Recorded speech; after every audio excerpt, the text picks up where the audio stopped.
एक ऐसी आत्मा की कहानी जो हर दिवाली जलता है। सिर्फ एक दीपक के लिए गांव के लोग कहते थे, दिवाली की रात को जब सारे घरों में दीप जलते हैं, तब कोठारी हवेली की छत पर भी एक अकेला दीपक जलता है, बिना बाती, बिना तेल के। कई लोगों ने देखा, किसी ने रिकॉर्ड करने की कोशिश की, मोबाइल हैंग हो जाता। किसी ने पास जाकर देखने की कोशिश की, वापस नहीं लौटा। राजस्थान के रेगिस्तान के बीच बसा एक गांव था, डूनासर। धूप से झुलसा हुआ, रेत से भरा, लेकिन दिलों से भरा पूरा। गांव के एक छोर पर खड़ी थी एक बड़ी सी हवेली, पीले जैसलमेरी पत्थर की बनी कोठारी हवेली।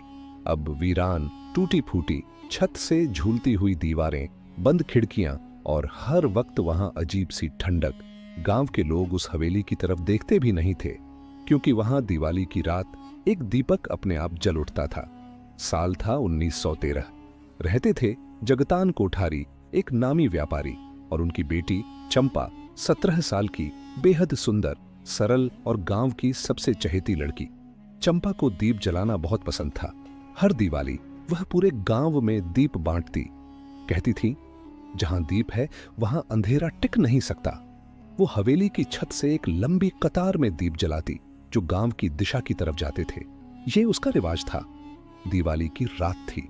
पूरा गांव रोशनी में नहाया था। ढोल, थाली, मिठाइयों और खिलखिलाहटों से हर कोना भर गया था। पर उसी रात हवेली में सन्नाटा था। आखिरी बार किसी ने चंपा को हवेली की छत पर दीप जलाते देखा था, फिर वो गायब हो गई। सुबह हवेली की छत पर सिर्फ एक चीज मिली, एक अकेला जलता दीपक, और उसके पास खून के छींटे। कोई शव नहीं मिला, कोई सबूत नहीं। जगतान कोठारी सदमे में पागल हो गए।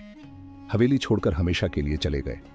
उसके बाद हर साल दिवाली की रात एक दीपक अपने आप जलने लगा, बिना बाती, बिना तेल, बिना किसी के हाथ लगाए। जो भी उसे छूने की कोशिश करता या उसका वीडियो बनाता या छत तक जाता, वो कभी लौट कर नहीं आता। गांव वालों ने हवेली को शापित घोषित कर दिया। धीरे धीरे समय बीत 2023 की दिवाली। एक 22 साल का यूट्यूबर रघु मेहता जयपुर से आया। उसने गांव में अनोखी बातें सुनी, सोचा, भूत वूत कुछ नहीं होता, मैं लाइव जाकर दिखाऊंगा। रघु अपने दोस्तों के साथ गांव आया। ड्रोन, कैमरा, लाइट्स सब लाया। उसका मकसद था दीपक को छूकर कैमरे पर वायरल होना।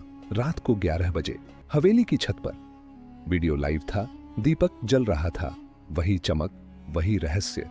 रघु ने कैमरे की तरफ देखा और कहा, अब मैं इस दीपक को छूने जा रहा हूं। और जैसे ही उसने हाथ बढ़ाया, लाइट फड़फड़ाने लगी। कैमरे में अजीब सी चीखें आईं, किसी लड़की की। छत पर रघु की चीख गूंजी, छोड़ो मुझे, कौन हो तुम? अगली सुबह हवेली की छत पर एक नया दीपक जल रहा था और दीवार पर कुछ लिखा था खून से, अब मैं अकेली नहीं हूं। रघु और उसके दोस्तों का कोई पता नहीं चला। अब गांव में एक नया नियम है, दिवाली की रात सूरज ढलने से पहले सब दरवाजे बंद कर लेते हैं। कोठारी हवेली की तरफ कोई भी नहीं देखता। अगर छत पर कोई दीप जलता दिखता है तो लोग आंखें बंद कर लेते हैं, क्योंकि अब वहां सिर्फ एक चंपा की आत्मा नहीं है। अब वहां हर उस इंसान की आत्मा रहती है जो रोशनी को छूना चाहता है।